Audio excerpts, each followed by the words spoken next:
What is up, everybody? Mr. Purtis here. Welcome to AP World History Cram session. This one's on China. And here's the deal. I always say to my students, and I think it's really important, that you always know one or two regions really, really well. And you should know what's going on in each time period and know the overall themes, but then you really should be able to focus in on one or two regions and know them well, just in case an essay question pops up or in case something pops up with a region on an SAQ. And I also feel like you should know the trade routes well. So this video is on China, aka East Asia, part of East Asia at least, because East Asia also consists of Japan and Korea, but we're really going to focus in on China on this one. I'm going to take you step by step through each time period. If you want to know more about each time period in general and the context of it, go back and check out some of the other cram session videos. But I'm just going to go kind of quick through China, a quick kind of 800-year Chinese history in 10 minutes, which is a lot.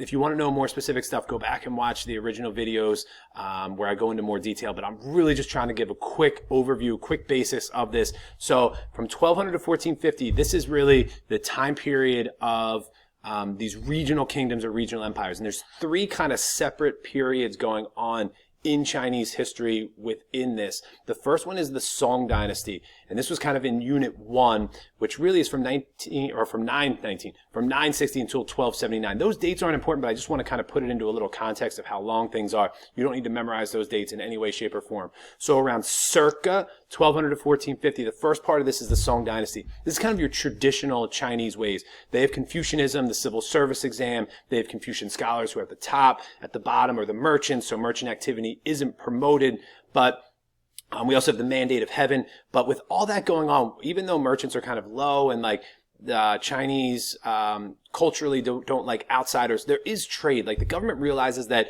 they should promote trade and that trade is important. So we do see the importance within China of the Silk Road and the Indian Ocean trade. So they're going to utilize both of these trade routes to make money and bring money into the Song Dynasty. So in order to promote these, they have things like flying cash and forms of credit. Flying cash is essentially paper cash. They also have coin currency to make trade easier. And then these forms of credit basically allow you to buy things without having the money on you at the time. So these things encourage merchant activity, although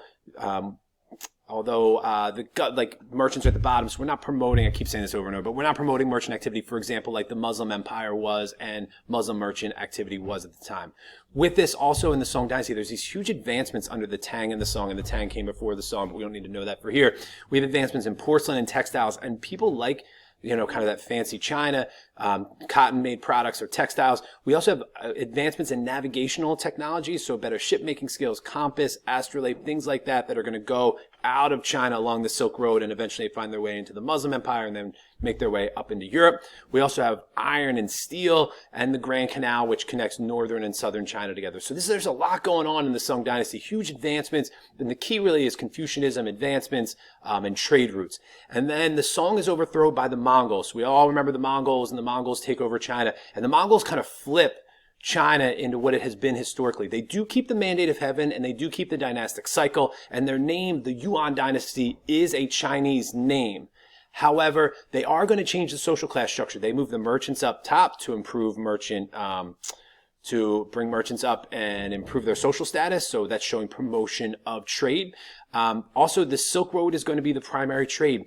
Because the Mongol Empire spreads all the way across the Silk Road, they're going to promote the Silk Road, and the Silk Road is going to be considered safe at this time, as opposed to in previous times where you'd have to worry about bandits and people robbing you. Because the Mongols are such a threat, people don't mess around on the Silk Road at this time. So trade is going to be promoted. So all these advancements are going to be spread during the Yuan dynasty and are going to go across the Silk Road.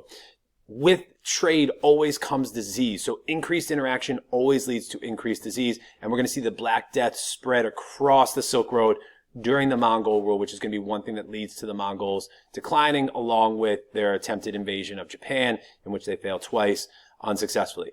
When the Mongols are overthrown, the Yuan dynasty is overthrown, another Chinese dynasty takes over, and that's the Ming. And the Ming are going to go through the end of this time period through the middle of the next time period. Their goal is to bring back Chinese ways and reestablish Chinese rule over China. They bring the Confucian scholars back, put them on top, bring the merchants back down again. And one thing that the emperor does, the second emperor of the Ming Dynasty, I think it was the second, he is going to send his boy, Zheng He, a.k.a. the way you pronounce it is Zheng He, So Zheng He is going to go out. He is a admiral, merchant / explorer, and he's going to go out and reestablish the tributary states.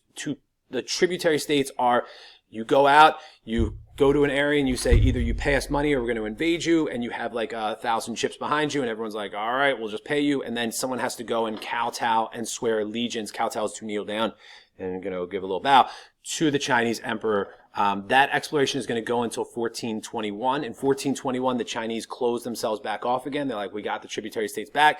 They close it off, and exploration stops. This is a key piece to contextualization because in 1450, when the Europeans enter the Indian Ocean trade route, the Chinese have backed out of it, which kind of leaves it ripe for the taking, essentially. 1450 to 1750, we have two dynasties. We have the Ming continued, 1368 to 1644. During this time period of age of exploration and European exploration, it's the gunpowder empire. So European silver from the Americas is going to come into China during this period, and it's going to lead to the downfall of the Ming. The Ming like silver. It's one of their main forms of currency, but silver floods the Chinese markets from the Americas because the Europeans are trying to use it to buy Chinese goods. And as a result, it leads to increase in inflation in the Ming Dynasty, which leads to their fall. That, along with corruption and issues over food production, kind of your typical dynastic cycle issues, and it leads to this kind of decades-long warring period in the 1600s. And when the Ming fall, because of this warring period, it leaves them open for invasion, and a group from the north, a group from up here called the Manchus, are going to come down and invade the Ming and successfully overthrow them. The new government that's going to take over is called the Qing, Qing. They're going to be from 1644. They're going to go all the way through the next time period and into the last time period to 1911. They're a gunpowder empire. And if you remember our gunpowder empires are generally centralized. They expand through use of gunpowder. They're ruling over diverse groups of people. And the continuity of the Manchus, which are not Chinese, ruling over China, is they do maintain the civil service and the mandate of heaven. They look back at what the Mongols did and they're like, yo, we got to make sure we keep the civil service, the Confucian scholars up at the top because we need them to rule. But we are going to make some changes. No intermarriage between Manchus and Chinese. We don't want to lose our Manchu ways. Also, all Chinese men must wear the queue, which is a long ponytail coming out the back of their head, just to kind of show Manchu dominance. They are going to trade with Europeans. Europeans are active in this time period with European exploration and expansion and trying to colonize places.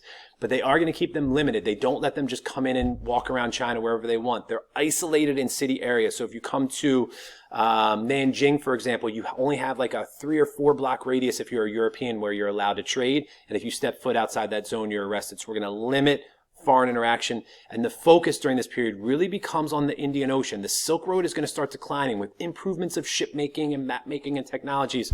The Silk Road coming up here, move myself out of the way here, the Silk Road coming across here and up through this region right here is really going to be the primary focus during this time period as opposed to the Silk Road. Then we got the 1750, and I'm going to move myself back here, 1750 to 1900.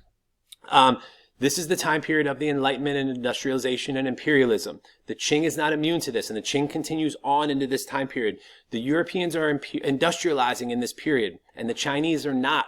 So the Europeans have really a great advantage over this, and the Europeans who have really kind of, with the British East India Company, have kind of taken trade control over of South Asia, India, are taking opium from South Asia and selling it to China. They're basically the drug dealers for China. And opium is not a beneficial drug. It's it's an opiate. It's like heroin. It doesn't make people productive, and it does horrifically awful things to families and government structure, and the wealthy people are getting addicted to this. So the Qing are like, we're banning this. And the Europeans, the British specifically, don't like this. So they fight a war called the Opium Wars against the Chinese to continue to sell drugs.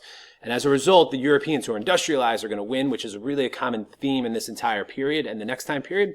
And the Chinese are forced to sign the Treaty of Nanjing. They have to open up their ports to Westerners. Instead of the Westerners being isolated in one specific area, they can go all throughout China wherever they want, which many in China don't like.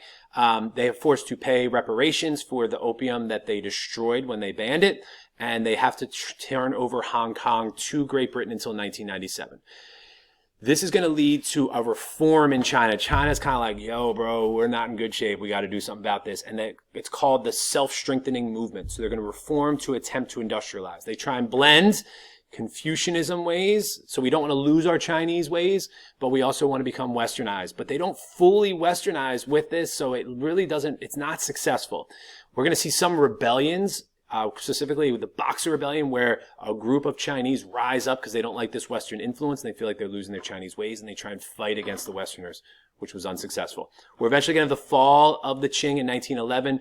We have corruption. It's the same kind of thing as always with all the Chinese dynasties. Corruption, increased population, shortage of food. People are going to rise up and rebel, and which leads us into the last time period. So we got 3 separate things. I'm going to go through these super fast here, because it should be the freshest in your brain. We have the first part, which is the World Wars. And essentially what happens is when the Qing falls, we have 2 factions. We have the Democratic side, who have a good hold on power during the first half of this period. And we have the communist side led by a guy named Mao, who goes on a long march and gains a lot of support from the peasants. There's these 2 sides who are kind of warring almost. And it's not a centralized government. China is not under one rule. It's a lot of warlords and regional kingdoms. Then the Japanese come in and they conquer China, and the rape of Nanjing is horrible and some horrible stuff. And the Democratic leader who was in power, is going to be, whose name is Zheng Jieshi or Chiang Kai-shek, is going to be removed from power and kicked out. And he is actually going to go to a place called Taiwan, where the Democratic leaders are going to escape to, and that's tension today. Another story for another time.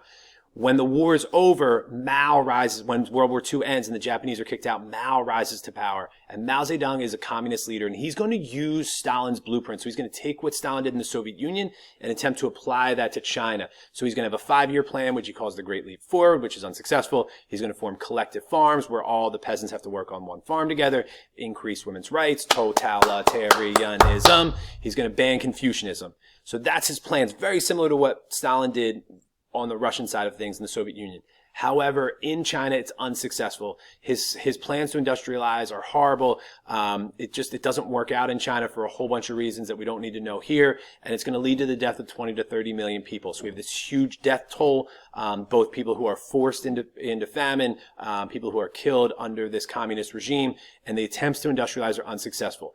And Mao's in power for a long time, and it's really this period of stagnation or not much growth in China through the late 70s under Mao's rule. And when Mao dies in the late 70s, a new leader takes over named Deng Xiaoping.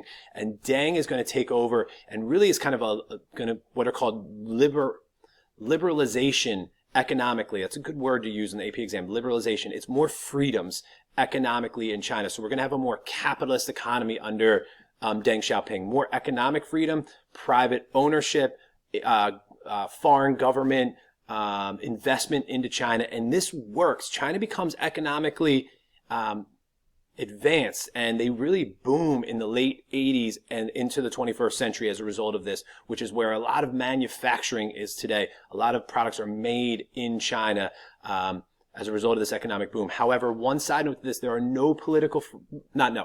limited political freedoms today in China. Internet is limited on searches. In 1989, there's a student protest in Tiananmen Square, and the Chinese government sends in tanks and soldiers, and it's also almost a massacre of these innocent, peaceful protesters. So that's where we are today. That's China, 800 years of Chinese history in 13 minutes and 40 some seconds. So that's what I got. Great topic. East Asia, the AP world loves East Asia. Good topic to know, understand, kind of be able to write an essay on it. That's what I got. You got any questions? I don't know, let me know. I'm out.